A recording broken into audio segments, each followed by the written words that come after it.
The views and opinions expressed in this podcast are simply that, opinions. All are presumed innocent until proven otherwise in a court of law. Sensitive topics are discussed. Discretion is advised. Just before midnight on October 12, 2023, a Hialeah apartment became the center of a chilling allegation.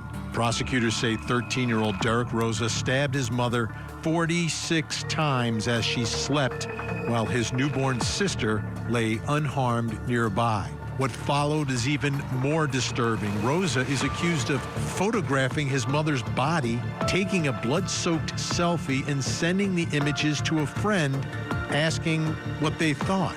Minutes later, he called police and allegedly confessed. Tonight, you'll hear that alleged confession. But first, silence wrapped the Columbus home where Spencer Tepe, a 37-year-old dentist, and his wife Monique should have been starting an ordinary Tuesday. Instead, worry spread. Spencer missed work. Monique didn't answer her phone. Neighbors heard crying from inside. Frantic calls went to 911. When police finally entered on December 30th, the house held answers no one was ready for. Spencer had been shot multiple times. Monique lay nearby, killed by a gunshot to the chest. Their two young children were inside, alive, unharmed, and crying in the dark. There was no sign of forced entry, no firearm found at the scene. Investigators ruled out murder-suicide almost immediately. Nearly a week later, the killer remains unknown. No suspect, no arrest, just a quiet house, grieving children, and a city waiting for the truth. Tonight, we take a look at the mystery surrounding the murders of Spencer and Monique Tepe. I'm Vinnie Politan. Thank you so much for joining us tonight here on Closing Arguments. Great to have you aboard. I hope your holiday season was wonderful. I hope your household was filled with warmth and joy and love. Because what we're going to talk about right now is the opposite of that. I want to talk about the Tepes. This was a happy couple. Everyone that has spoken about them talked about their personalities, bigger than life, and a couple starting a family in Columbus, Ohio. He's a dentist. She's a stay-at-home mom with the two little ones, and they've got what seems from the outside to be this amazing life, this journey that they're beginning, right? And it's the holiday season. And then the tragic scene inside of their home. Mom dead. Dad dead. Both shot and killed. And when you hear that headline, you're going to think, oh, was there something we didn't know about this couple? Was there some murder-suicide thing that happened here? No. No. There's no weapon left behind. Somebody did this. And think about what they did, because the children survived. The children were in the house at the time that their mother and father are killed by someone, and they're just left in the dark crying. Who knows for how long? Who knows what they saw, what they understood, what they'll remember about this. But their parents were stolen from them. Their lives have been drastically changed, and two young lives, this young couple, taken by a killer. But the question tonight is, what happened here? What happened to this family? Who is responsible? There was no sign of forced entry. There's no talk of things being taken from the home. It wasn't a home invasion. What happened here? Tonight, new developments, and I got to show you this. Video released from the police over in Columbus, Ohio. Video of someone from an alleyway close to the home. Unfortunately, when you watch this video, what you're going to see is not 100% clear. A lot of times these surveillance videos aren't. As a matter of fact, it reminds me so much of the Delphi video to a certain extent. But let's take a look at this. This is a person of interest. Again, it's dark, it's cold, hands in pockets, hood on, hat, hunched over. But is that purposeful? Is the head down purposeful, knowing that there's cameras everywhere that you don't want to be seen? Well, this person has now been seen, and I'm wondering if anyone would recognize the person with that type of a walk, those type of clothes, who might be in that area. They need to come forward. This is a person of interest, needs to be spoken to. Maybe 100% innocent, maybe 100% guilty, or may have some information that could help investigators. Speaking of investigators, let me bring in a special guest, former homicide detective, more than 20 years working homicides and high-profile cases. Phil Waters is with us. Phil, great to see you. Thanks so much for being here.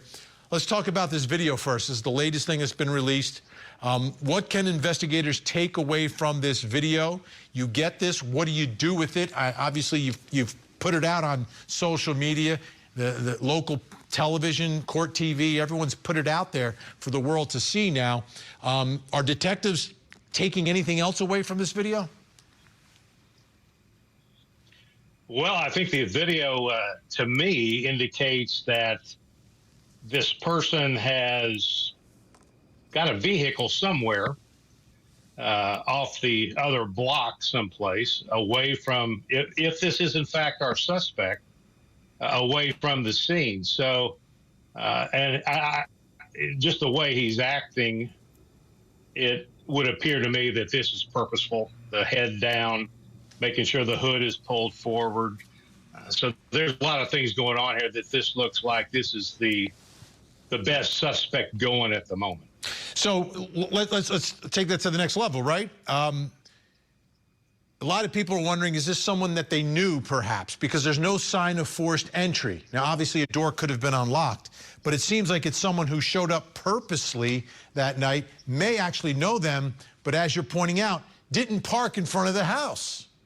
So this is something that seems to be planned then. Oh, I think so. I think just the fact that we have, it is what we know about the scene. That the husband the father is shot multiple times. She is shot once in the chest, at least if that's what's been reported. So it's obvious, I think, to anybody that he is the target. Now, what we don't know is what caused him to be the target. This appears to be something, I would be shocked if it's not something very, very personal. I think it goes beyond the, this dentist performed a bad root canal. I mean, this is something that, and then they leave the children. They know the children are there, and yet they commit the murders, leave the children unharmed, and the children appear to be, at least from the pictures that I've seen, appear to be old enough that they can be interviewed, do a forensic interview with them, and see if they can give them any more information. Did they know this person? Is this person a relative? Is this person an associate of some kind that they've seen in the home before? The fact that there's no forced entry. I mean, all of these factors point to a person that was known by this young couple. Now, I want to give you some more information here. After discovering the bodies of Monique and Spencer Tepe inside their Wineland Park home, this is December 30th, Sergeant Joe Albert from Columbus Division of Police provided an update to the reporters from WBNS 10 TV. At this time, we have no indication that this is a murder-suicide. So that's something that we're working through to determine if it's something like that or if it is truly a double homicide. We've got a little more information here, too, from the Columbus Dispatch. Columbus police records said Spencer was shot multiple times, like you said. Shell casings were recovered at the scene. Columbus police said no gun was found and determined their deaths were not the result of murder-suicide. What kind of information can they get from those shell casings, Phil? Well, they're going to run a knife and check on those shell casings to see if perhaps that firearm was used in a related incident at another time. If they don't get anything from that, I would imagine in a case like this, and in every homicide case, the bodies are evidence. And I would be interested to see what the autopsy reveals, if these are contact wounds or if there's stippling involved. It'll give you an idea of the proximity of the shooter when he fired the shots into each one of these individuals. So there's a lot of evidence that's going to be gleaned from the firearms. I think that I'm assuming they will do SEM kits as a matter of drill, and that's to determine if there's any gunpowder residue on their hands. Now, there's going to be some gunpowder residue there because obviously a firearm was fired in their presence, but it will be interesting to see if there is a very small amount of gunpowder residue on their hand or a large amount. So the firearms evidence is going to be a real way to start to establish kind of what happened in the moment. Now, whether it leads to a suspect, they'll run that.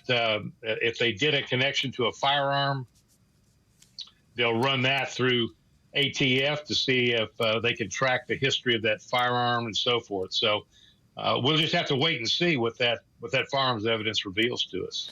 Yeah, and I've got to think another place to look is on their cell phones, right? Text messages, emails, to see if there was any sort of a conflict at all somewhere in their lives, or if they were expecting guests that night. And if so, would they have that information already by tonight, or does it take time to get the cooperation from the phone companies, et cetera, to get that type of info?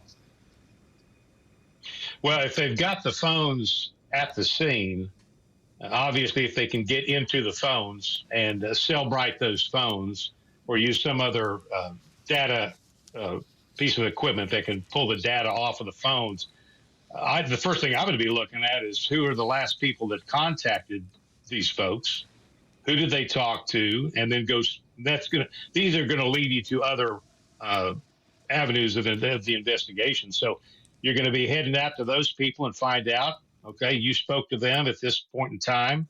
What was that conversation about? Look at their text messages and so forth. So we're trying to establish a timeline here as who and when were these who made contact with them, and were the last people to have contact with them, and what time did that occur? So there's a lot of information that'll be gleaned from all the digital stuff, and I'm sure they're canvassing the neighborhood where we see this possible suspect walking from.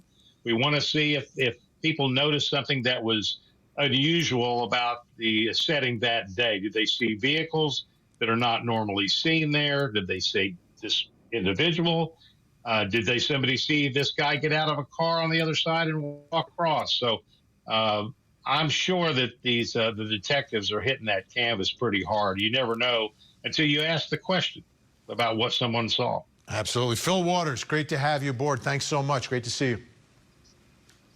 Thank you, Vinnie. Happy New Year. Happy New Year. All right, let's bring in our think tank. Joining me tonight, criminal defense attorney, former prosecutor Al Wunsch III, along with criminal defense attorney Darnell Crosland and family law attorney Jennifer Brandt. Great to see everyone. First show of the new year. All right, Al. To me, this is shocking, right? Because you hear this scenario, most people think immediately murder, suicide, behind a locked door. No sign of forced entry, but that's not the case here. So it seems like investigators are going to have to dive into the lives of the dentist, Spencer, and his wife, Monique, to see what was going on, if there was a conflict with someone out there. Well, you know, Vin, the scenario here is quite odd, but it looks to me like it's a professional hit, because the way the individual was walking and, you know, keeping his head down and walking in a measured pace, not running, because that would be the first mistake, especially because it looks like it's slushy and snowy and icy out there, so that it'd be a situation where they could possibly trip or fall, or also they would, you know, actually get attention if you see a guy running in that kind of an outfit at 3 o'clock or 4 o'clock in the morning. That would be something that would, you know, somebody in the neighborhood would probably see. and say something about. So it looks to me like it's a professional hit. Now, dentists carry a lot of drugs. Dentists have they have gold. They have a number of other things that they deal with. I mean, I know because I have a number of dentists that are clients that I've gotten weapon permits for, to carry permits, because of the fact that they have a extensive amount of drugs, and also gold for fillings and silver for fillings, things along those lines, which are precious, actually precious commodities. So it looks to me it's a professional hit. I'm also really curious as to how his office reacted the way they did, because he was a little late. Yeah, well, we'll get into that. My office. I'd have the police in my house every morning. Yeah, but I mean, he was a little late, and they were right on top of that, where they were sending people to his house to see where he is. We'll get into that in just a moment. Darnell, let me ask you: no forced entry, zero forced entry here. I mean, someone rings the doorbell, someone knocks on the door, or maybe a door's left unlocked. How would the person know that door would be unlocked? I'm trying to understand how the killer gets inside. Yeah. I know how they got inside. They used the key. They had a key. So it's also got a punch code. It's got a code. Yeah, they probably had the code too. So I don't know how professional they are. I don't see that they're looking to break in this house, shoot this guy in the chest, shoot his wife in the chest because they want gold or drugs, when there's no indication that drugs or gold was taken. They would have hit up the dentist lab or the job, the office. So I think that this was definitely personal, as the detective said. Somebody either had the code, the key, or something. And what you typically go to, either she was having an affair or he was having an affair. Well, there's no indication of any of that, Darnell, of affairs. I mean, obviously they've got to dig into their lives, but there's been no indication from anyone associated with the family. I mean, the indications are like the exact opposite of that. Yeah, well, you're obviously looking at what are the common motives, and what you see in these cases. We've done a lot of these on court TV. Somebody falls in love here. We don't have the proof yet. It's too early. But I don't think it's a crime of opportunity for any money or anything like that. It's something very personal, as the detective said. And what's more personal than affairs of the heart? We don't have proof of that, but I'm just saying, if I was a betting man, I would say this wasn't about money or any material. This is an affair of the heart or something like that. Jennifer Brandt, two aspects. The other aspect, how they get in, and then the children are there. I mean, it's a beautiful home. We've been showing it, but it's not a huge home. Like it's an up and down. It's not a sprawling type of house. I mean, they are close by when all this happens. Yeah, well, Vinnie, we really don't know what happened at all. And I think everybody's just speculating at this point. It could be completely a mistaken, a house that someone was targeting, and they got in there and this couple was there and they panicked and shot them. I mean, we really don't know why it was this couple. It didn't seem like they had any enemies, or it didn't seem like anybody was having an affair. And, how did this person get in? Well, they could have known the code, or they could have hacked the code. They could have knocked at the door. Who knows? I mean, how they got in. But, this person walking, I do agree with Al, the person walking in the alley, whether that is a suspect or not, I mean, this person seems pretty cool and collected. Looks like he's walking pretty slowly and just taking his time, not really running or in a panic. So, could it have been a professional hit? Perhaps, but who would target this couple? And I think that's what the investigators are really going to get into now, is why and how and, why these people were targeted, if they even were, and what else was going on in the neighborhood. Was there someone else that, maybe they went to the wrong house? Anything is possible at this point in time. It's Jennifer, that's really interesting. You talk about the wrong house, because we took a look at this neighborhood, and it's a beautiful home, but it's one of those newer developments where, and it's kind of like the neighborhood I live in, where the homes can be very confusing. It's the same builder building a bunch of homes that are somewhat similar. They're not exactly the same, but it could be easy to confuse one with another. But then you get to the fact of, how do they get 100% in? How do they get in? There's two ways. There's the back door, right? And to get to the back door, you either have to climb over the fence or go through their garage. Otherwise, you can go in the front door. They have a Ring doorbell on the front, but it looks like it's one of the battery-operated ones, which generally don't record as much because the battery then runs out very quickly. But they're asking for more videos. Knowing the devices, but Vinny, knowing the devices that were on the types of locks that might have been on all of these homes or whatever, you don't know. Someone might have had some information about how to get in or how to break into these homes or get into these keypads. There's a lot of possibilities of, and why they didn't hurt the children. Well, that's not, so questionable. I mean, these were two little children there. Not that this person had a heart, but he sees these babies there basically, and they're not going to tell anybody. They're really young children. So maybe just left and, did what he did and just got out of there. Yeah, there have been reports that the children are, we believe, 4 and 1 years old.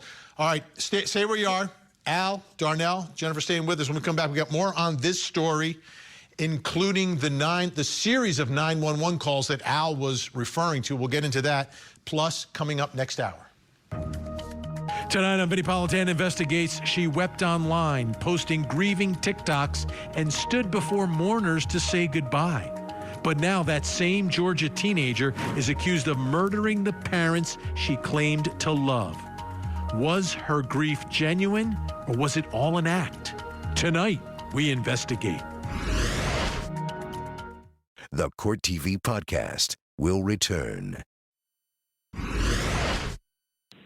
Our boss did not report for work. We haven't been able to get a hold of him for 3 hours. We are on site, and we can hear kids Okay, I inside. just talked to somebody there. Okay, I'm just making sure somebody called. That is one of 4 911 calls that were made because the dentist, Dr. Spencer Tepe, didn't show up to work, and people were concerned.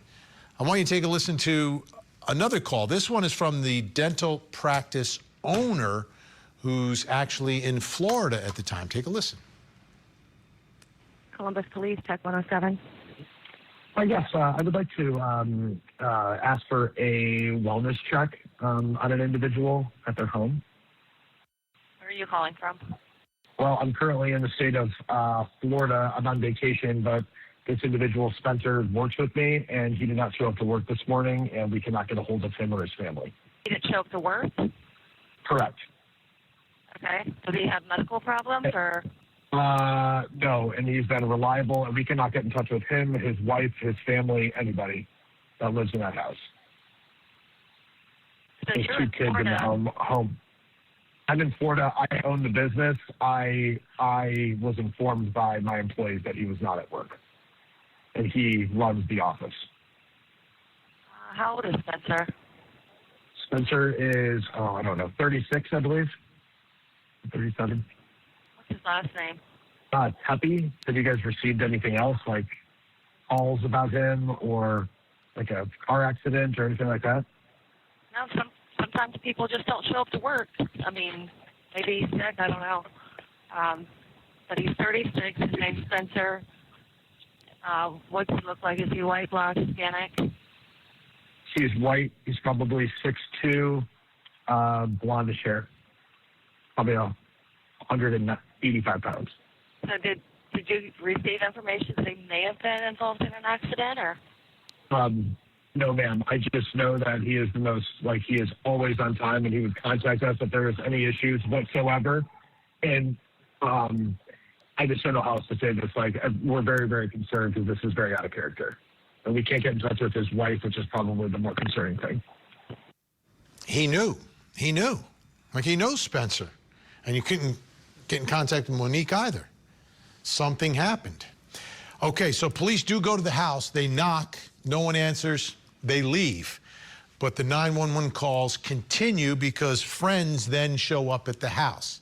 Take a listen. What's the emergency there, police or medical? Maybe both, I guess. I don't know. I'm kind of doing the wellness. We had a call out there. They knocked on the front door and back door multiple times, and there was no answer. Yeah, no answer. I can hear kids inside, and I swear I think I heard one yell, but we can't get in. At this point, I don't know if I need to break the door in or just get in the house or what. So. Okay, were you out there when the police was out there? I wasn't. I just got here about 5 minutes ago. Okay. All right. Well, we'll send him back out to you. What's changed since the last person I talked to? There's a body. There's a body. There's a body inside? Yeah. Okay, hold on 1 second.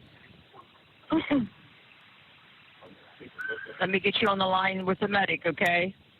Stay on the line. There's a body. Our friend wasn't answering his phone. We just did a wellness check. We just came here, and he appears dead. Okay. There's blood. He's laying next to his bed, off of his bed, and there's blood. I can't get closer to see more than that. Okay, so you can tell he's obviously not breathing or anything. Yeah. Is it like kind of like huddle, like, you know, does he look like? It doesn't look huddled. I can't look. Okay, all right, I understand. Okay, and then when was the last time somebody spoke to him? Yesterday, I suppose. Yesterday. Okay. Yeah. How old is he? 37. 37. Okay. Is he like a drug user or anything like that? No. Okay. All right. Just that's a really young age. Yeah, I understand. Okay. All right. We're on our way. Al Wunsch, Al Crossland, Jennifer Brandt still with us. Al, you had mentioned this. I want to go to you first on this. I mean, these calls, they know that something is wrong. This is one of those guys, and there's guys like this that are so responsible. You know they're going to be there on time, and if something isn't right, you know something has happened. Well, you know, Vin, I checked out the neighborhood, too. In Wineland Park, which is where the house is a transitioning neighborhood, which has known for gang activity at the park that's located, you know, pretty close to where they live. So I can't, and there was actually a high amount of property crime in that area, higher than a national average. So I can't imagine that their door is unlocked by any stretch of the imagination. And as I said, that there's also known gang activity at the park nearby. What do gangs like to deal with? Drugs. What do dentists have? Drugs. I'm looking at this as it's a, you know, definitely a professional type hit. It is something that was done to prove a point, and that's why the children weren't harmed. But, you know, when you take a look at this neighborhood, and I mean, it's a nice house. They paid $500,000 for that house 5 years ago, and it's a transitioning neighborhood, but the neighborhood's not fully transitioned, and it still has some rough parts. It's classified as uneven with regards to the rate of crime in the area. So, you know, I mean, I could see why maybe they were a little bit concerned that he didn't come in, and that's why people showed up to the house. I mean, it is remarkable. But I have to tell you, those 911 operators were just horrible. Everyone always attacks the 911 operators. They're getting information. How about the police who showed up and didn't hear the kids? Jennifer Brandt, police believe between 2 and 5 a.m. is when all this is happening. Middle of the night. I can't imagine that Monique and Spencer are awake at that time. You got work the next day. You got kids. They're asleep. He was found by his bed. Yeah. Well, I think his bedroom was actually upstairs. The master bedroom was like on the second floor. So I think there was a lower bedroom. Reports have said that he might have been in. They may have been caught downstairs. So, you know, because whoever came to the house, his friend or whatever, saw inside. So it seems like they must have been on a lower level to see inside. So it seems like they were possibly downstairs. But I completely disagree with Al. I mean, what dentist is taking drugs? He worked for a dental practice. He didn't have a dental practice. So, I mean, unless he's taking drugs home with him from the office, which I don't think there's any, I mean, the friend was asked, does he use drugs or anything like that? He was like very sort of offended by that. I don't think the guy's walking around with like, you know, dental drugs in his pocket that he would be a hit, you know, a victim of a hit.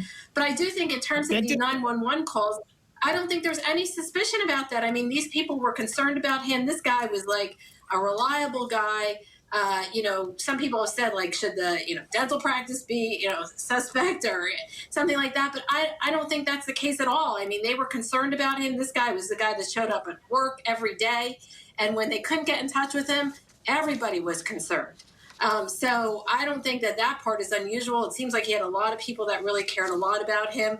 And a small practice, a dental practice where people know each other and everything, it wouldn't be unusual if he's supposed to see patients. The boss is away. He's supposed to be there seeing patients. Of course they would call to try to find out where he is and get in touch with his wife. Did something happen? I think that's all very natural that they made these calls. Yeah. And thank God they did, because if they weren't so persistent, these people might have been in that house for days. quite a long For days. time. Then you get New Year's, you get the holiday and all that. Darnell, this is a post from the dental practice itself. To our patient community, it is with heavy hearts that we share the sudden passing of our dear colleague and friend, Dr. Spencer Tepe, as well as his wife, Monique. He will be deeply missed by our team and the many patients he cared for over the years. Our thoughts and sincerest condolences are with their families and loved ones during this very difficult time. Our practice will be closed for the remainder of this week. If you have an urgent dental concern, please leave us a message on our emergency line, and we will follow up as soon as possible. We will assess our availability for next week's appointments and be in touch shortly. We ask for your continued patience, support, and privacy as our team mourns these terrible losses with gratitude. And that's from Dr. Mark Valrose and the Dental Depot team. Darnell, this is shocking, right? So he's got a profession, he's got colleagues that he works with that may know something about his life. Obviously, they have family members, and then you've got the digital evidence. It seems like that may be part of where the answer comes from, or it could be the physical evidence from the shell casings if it matches up to some other murder somewhere. Yeah, well, a couple things. One, Al refers to this neighborhood as a transitioning neighborhood, and he talks about the gangs-related stuff going on at the park. It sounds like people might refer to this as a neighborhood being gentrified, and so then you have, a changing of the guard, if you would, and it leads me back to saying that this is not professional. If the neighborhood is being gentrified, you're still going to have homeboy down the street, looking at these young couples. They're looking pretty upperly mobile, and then they break in there and do something stupid like a juvenile. But there's no forced entry. How do they break in? That's the twist in all of this, right? Is that either they knew the code because you got one of those punch codes, or a door is unlocked. And as Al said, I can't imagine if you've got little kids, you rarely leave that door unlocked when you have little kids. Especially, you get older, you might get a little more lax. That's just not stuff that's going to happen. We got two little ones, Darnell. I think you're locking up the doors. Yeah, well, you know what? If that's Detective 101, that you're going to say that they couldn't have left the door open when there's nothing else showing us there's no forced entry, then I think that, you might have to put your detective badge down, because it happens. And silly thing, there's so many people who leave their car doors open here in Greenwich, Connecticut, because they feel this false sense of security. And when the cars are being missing, they find out that they left the keys in the car even. So this neighborhood's being gentrified. People are feeling like, hey, it's changing. We can leave our door open. We trust our neighborhood, et cetera. Maybe, but we don't know. But we know there's no forced entry. So it has to be they knew the code, but right. The door was open. And so let's go with one of them. They didn't get recorded on the Ring camera that's on the front door. I don't understand all of this. Stand by. We got more to get to. When we come back, another case involving another 911 call. 13 years old, accused of murdering his mother by stabbing her 46 times. Then he called 911. You'll hear the call next. Now, back to the Court TV podcast. I woke up, went to the kitchen. I grabbed one of the kitchen knives, and then I went to her room, and then I ate. It's okay, you can say it. You killed her? All right.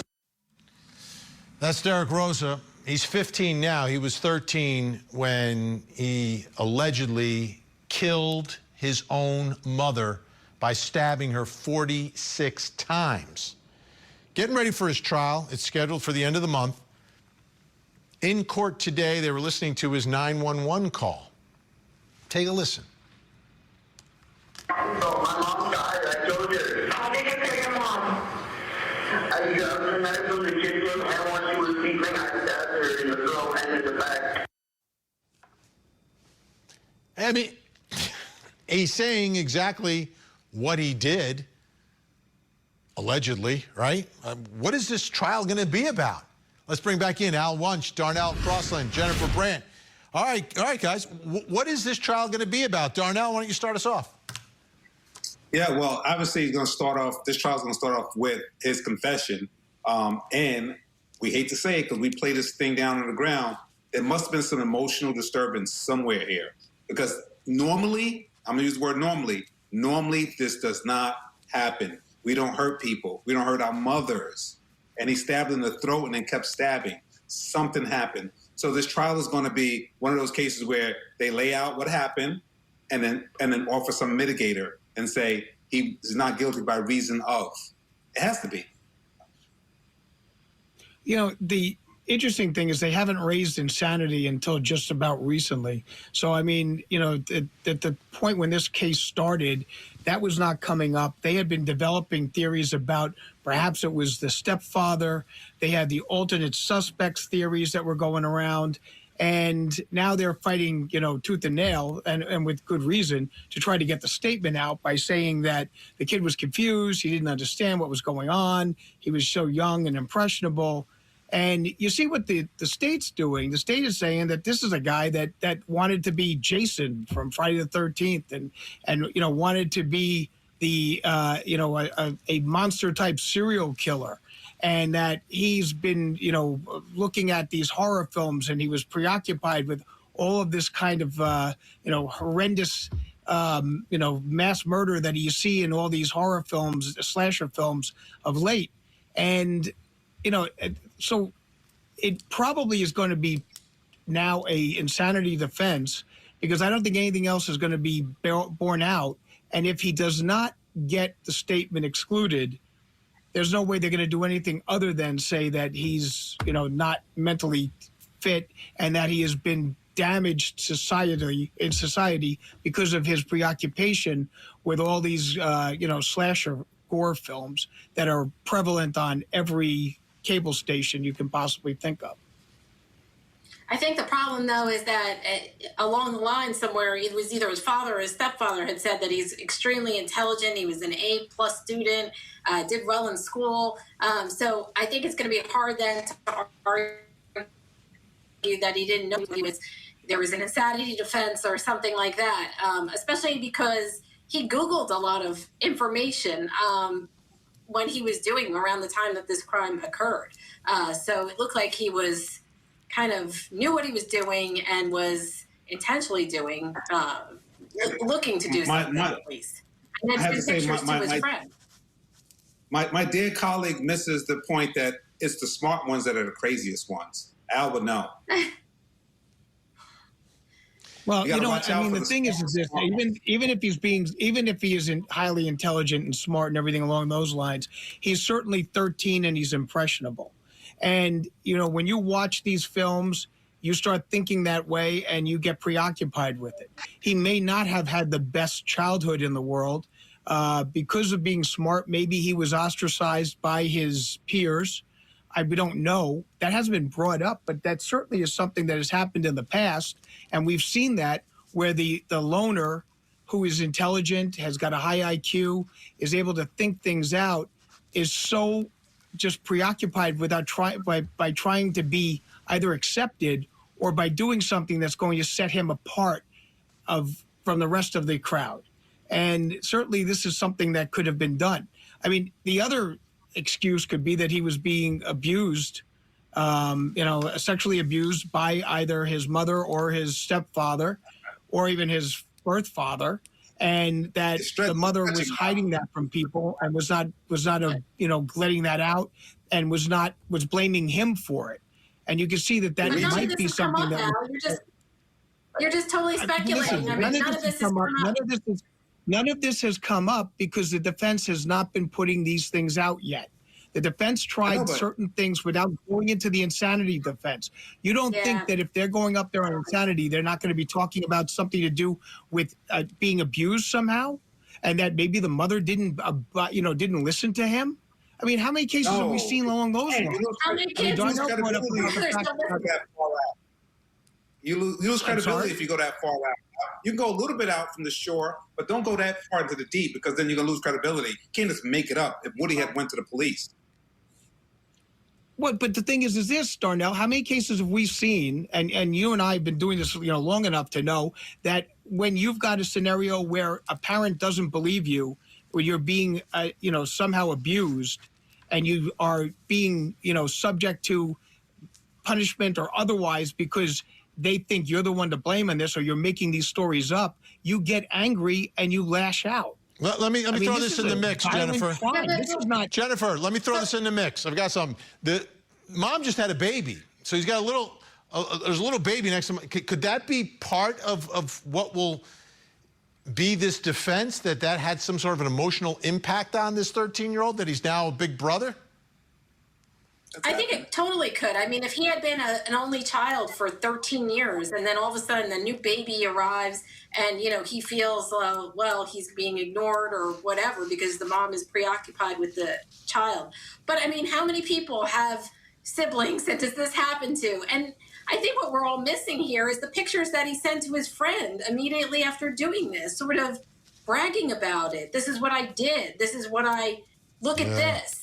And the friend was sort of like, you killed your mother. Like, it wasn't something to brag about. So, we shall see. If all these theories are true, I mean, that doesn't explain what he did after. Scheduled for the end of the month. Al Wunsch, Darnell Cross, and Jennifer Brandt. Great to see you. Happy New Year. Thanks so much. When we come back, something else you need to know tonight, plus coming up next hour. Tonight on Vinnie Politan Investigates, a quiet Georgia town shattered, 2 parents dead, a teenaged daughter pleading for answers on social media.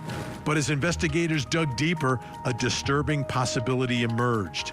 Was Sarah Patrick searching for justice or carefully crafting a lie? Tonight, we investigate. This is the Court TV Podcast.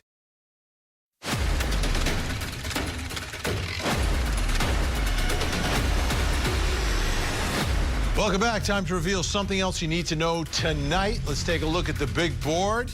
Sister is speaking out. Yeah, that's right. Her brother pleaded guilty to the Idaho 4 murders. Now, Sister Mel is speaking to the New York Times. Take a look. Here she says Mel's brother was living just 15 minutes from the scene of the mysterious killings. Investigators had no suspects, and the killer was just the type of person who would leave his door unlocked and go out on late-night jogs. And this is what she said to him. Brother, you are running outside and this psycho killer's on the loose, she remembers telling him. Be careful. He thanked her for checking on him and assured her that he would stay safe. Mel said she was angered by internet posts from people who speculated whether her family had known all along that her brother was the killer. I've always been a person who has spoken up for what was right. She said, if I ever had a reason to believe my brother did anything, I would have turned him in. How about that? And here she is talking about the plea. In the days before the raid, the family gathered for Christmas. He remembered being thrilled to see his brother back home, hugging him tightly. They played party games. He was cleaning up the kitchen. He started to bleed, and her brother initially said the blood was disgusting. He's disgusting. He's a killer. We have a missing child. Please take a look at your screens right now. This is Zacy Smith, 15, missing from Dayton, Ohio. 911, 1-800-THE-LOST, or you can call the Dayton Police in Ohio. Let's get Zacy to a safe place tonight. Don't go anywhere. We have another hour of live true crime. Vinnie Politan Investigates is next. In the meantime, please don't forget to hug the kids.